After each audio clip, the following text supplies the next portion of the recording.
Bonjour les conseillers financiers. Comment allez-vous? Le mois de juillet. Aujourd'hui, je vous parle du plus beau mot du dictionnaire, vacances. Je me présente, Marie Beauvais. J'aide les conseillers financiers à peaufiner leur savoir-être et leur savoir-faire afin qu'ils deviennent épanouis et prospères. Les vacances, c'est dans l'air, on est dedans. J'ai encore des questions là-dessus. J'ai Audrey qui m'écrit « Marie, est-ce que je vais toujours travailler d'arrache-pied, même en juillet? Et tu sais quoi le pire? C'est que je me sens coupable même quand j'arrête. » Audrey, c'est très pertinent encore une fois. J'ai choisi ta question parce qu'on a un sentiment de culpabilité parce qu'on est payé à commission. Donc, quand on arrête ou quand on prend des vacances, il y a un phénomène qui arrivait, c'est que je me sens coupable et j'ai peur aussi de décrocher quand je vais revenir. Est-ce que je vais perdre mes routines? Donc, je vais te donner, Audrey ainsi que tous les autres, 3 astuces qui pourraient t'aider à passer un très beau mois de juillet. Le premier, vends plus, mais vends moins souvent. Donc, peut-être que tu préfères, tu sais, au mois de juin, tu t'es booké, c'est sûr que tu as quelques rendez-vous de tes activités du mois de juin. C'est le temps de les faire. Deuxième chose, on avait parlé des gens dans le monde de l'enseignement. Il y a d'autres domaines aussi où le mois de juillet, on peut sûrement plus les rencontrer. Pourquoi pas aller chez eux? Pourquoi pas aller sur le bord de la piscine? Moi, quand je travaille au mois de juillet, je me sens en vacances et je pose toujours la question à mes clients, est-ce qu'on se voit en juillet? C'est quand vos vacances? Je suis toujours en train de poser cette question-là et on dirait que je flotte là-dessus et je me sens moi aussi en vacances. Donc, j'en fais des rencontres dans les jardins, sur le bord des piscines, sur des terrasses. Je me sens dans un autre état, je trouve ça agréable, ainsi que mon client. Et qu'est-ce qui arrive dans ce moment-là quand on est plus en confiance, quand la vibration est bonne, on est détendu? On vend plus gros, on a plus le temps.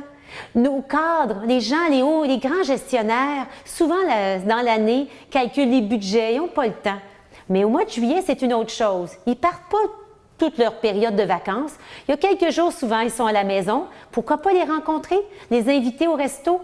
Et là, ils vont vous parler de leurs choses financières et vous allez sûrement faire moins de ventes, plus agréables et des plus grosses ventes.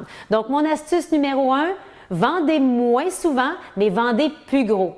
Pourquoi? Ça va vous donner du temps dans votre agenda pour aussi faire de la piscine, aller en vacances. Pourquoi pas des petites escapades? Si, Audrey, tu travaillais du lundi au mercredi, ça t'enlèverait de l'insécurité et du jeudi au dimanche, va en Nouvelle-Angleterre avec ta famille, sans toi en vacances et je pense que tu pourrais avoir quand même des très bons résultats. Le deuxième astuce, c'est relaxez-vous. C'est effectivement le mois des vacances. Donc, il faut planifier de se relaxer.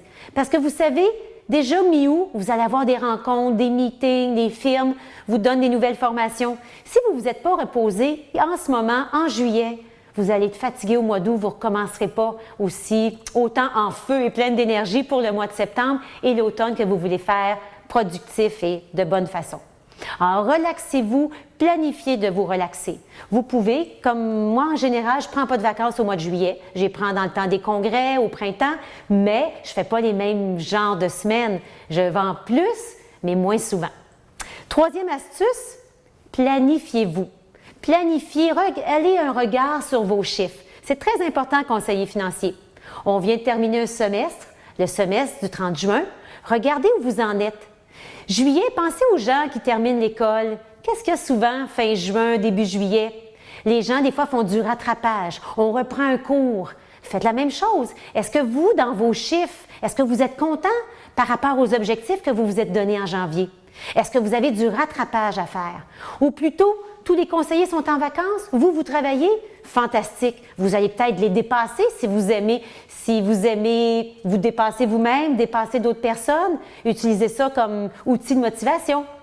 Donc, planifiez vos chiffres sur le bord de la piscine, regardez où vous en êtes. Est-ce que c'est le mois pour rattraper, pour dépasser ou dire, bon, je suis bien, je suis d'accord avec ces chiffres-là, j'en fais juste un peu ou je prends 2 semaines de vacances parce que je vais continuer au mois d'août puis je vais être en forme. Alors, c'est très important ces 3 astuces-là parce que c'est le temps de juillet, des vacances. Des fois, il fait soleil, des fois un peu moins, mais c'est pas grave. Alors, avez-vous aimé cette vidéo? Je vous invite à la partager, de multiplier les gens qui peuvent la voir. Ça m'aiderait dans ma mission de vous aider, les conseillers financiers, à peaufiner votre savoir-être et votre savoir-faire. Venez voir mes 3 vidéos gratuites, les 3 F du succès. Le fun. Dans la vidéo du fun, je parle beaucoup des vacances. Le fun, la foi et le foin, ça vous donnera un bel aperçu de mon programme de 11 vidéos. Gagner en assurance. Alors, je vous quitte. La piscine m'attend, je veux en profiter. C'est le mois de juillet. À bientôt!